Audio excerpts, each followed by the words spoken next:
ஓம் ஸ்ரீராம ராம ராமேதி ரமே ராமே மனோரமே சகசிரநாம தத்துல்யம் ஸ்ரீராம நாம வராணனே. உலகம் யாவையும் தாமுழா வாக்கலும் நிலைபெறுத்தலும் நீக்கலும் நீங்களா அழகிலா விளையாட்டுடையார் அவர் தலைவர் அன்னவர் சரண் நாங்களே.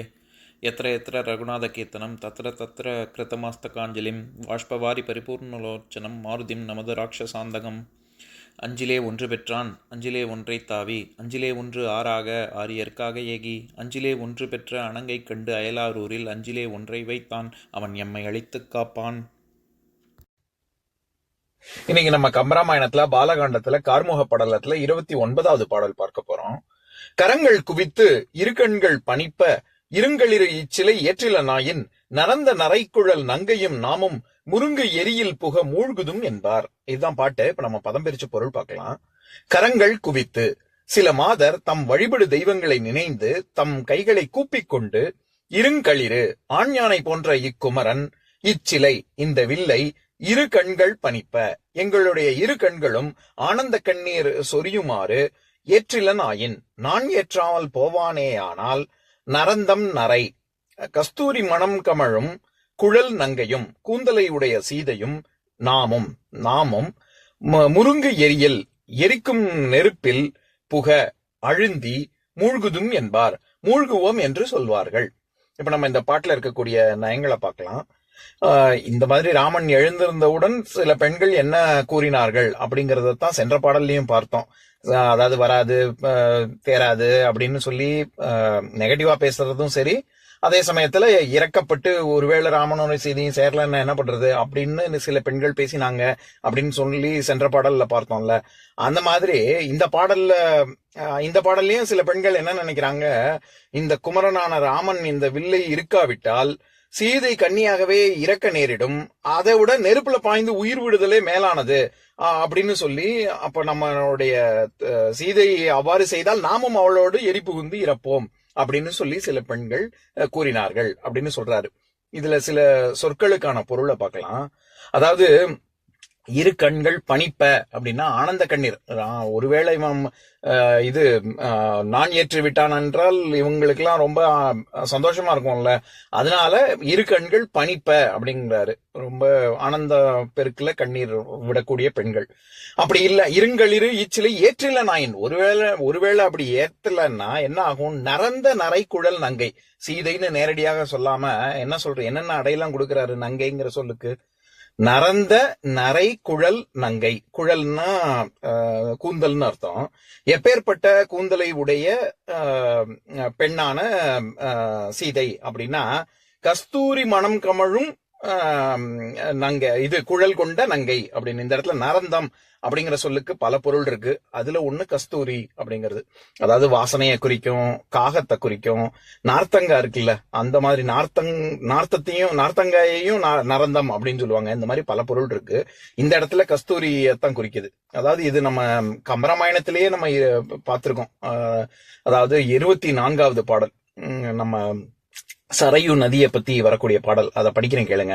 கொடிச்சியர் இடித்த சுண்ணம் குங்குமம் கோட்டம் ஏலம் நடுக்குறு சந்தம் சிந்தூரத்தொடு நரந்தம் நாகம் கடுக்கை ஆர் வேங்கை கோங்கு பச்சிலை கண்டில் வெண்ணெய் அடுக்கலின் அடுத்த தீந்தேன் அகிலுடன் ஆறும் அன்றே அப்படின்னு சொல்லி சரையு நதியே ரொம்ப மனம் வீசக்கூடியதாக ஏன் இருக்கு அப்படின்னா, கொடிச்சியர் இடித்த சுண்ணம் குங்குமம் கோட்டம் ஏலம் என்னென்னலாம் சரையு நதியில வந்து கொண்டிருக்கிறது அப்படிங்கறதுல நடுக்குறு சந்தம், அதாவது சந்தனம் ரொம்ப ஜில்லுன்னு இருக்கக்கூடிய சந்தனம், சிந்தூரத்தோடு நரந்தம் நாகம், அந்த இடத்துல நரந்தம் அப்படிங்கிற கஸ்தூரியத்தான் குறிக்குது.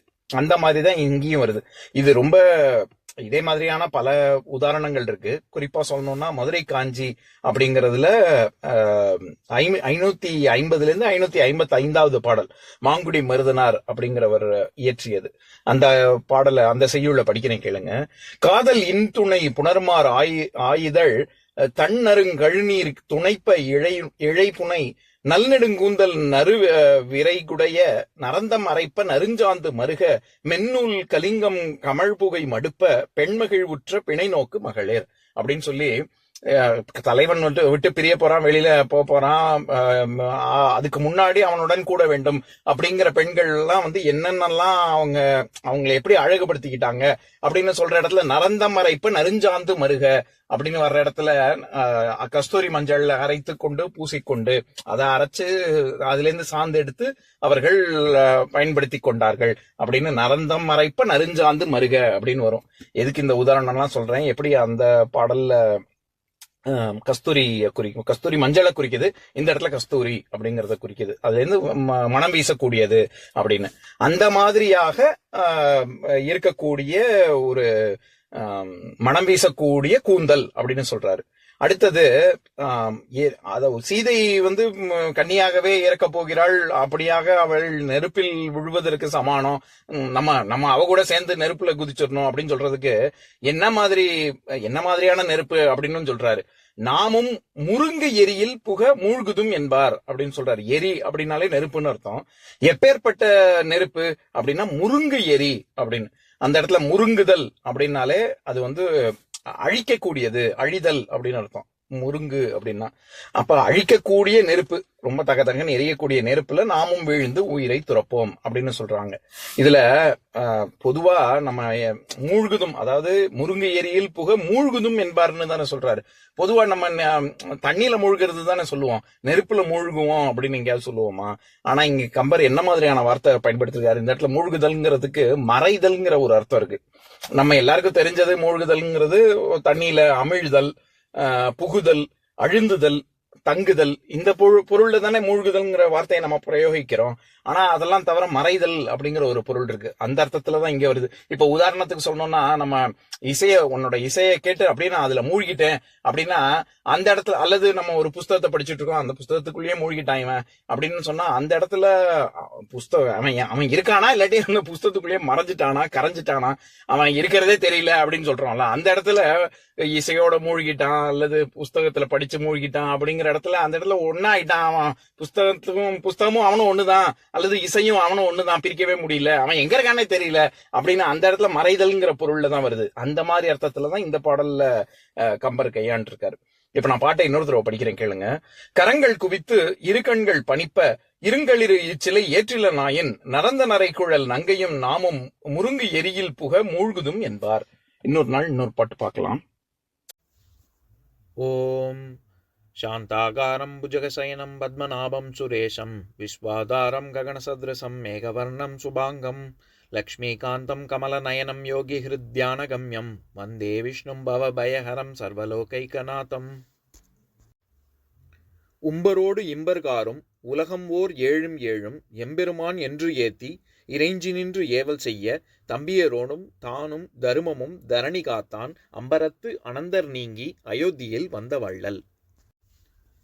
ஓம் பூர்ணமதః பூர்ணமிதம் பூர்ணாத் பூர்ணமுதஸ்யதே பூர்ணஸ்ய பூர்ணமாதாய பூர்ணமேவாவசிஷ்யதே. ஓம் சாந்தி சாந்தி சாந்திஹி. ஓம் சர்வேஷாம் ஸ்வஸ்திர்பவது சர்வேஷாம் சாந்திர்பவது சர்வேஷாம் பூர்ணம் பவது சர்வேஷாம் மங்களம் பவது. ஓம் சாந்தி சாந்தி சாந்திஹி.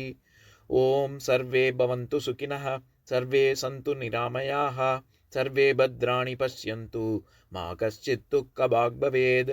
ஓம் சாந்தி சாந்தி சாந்திஹி.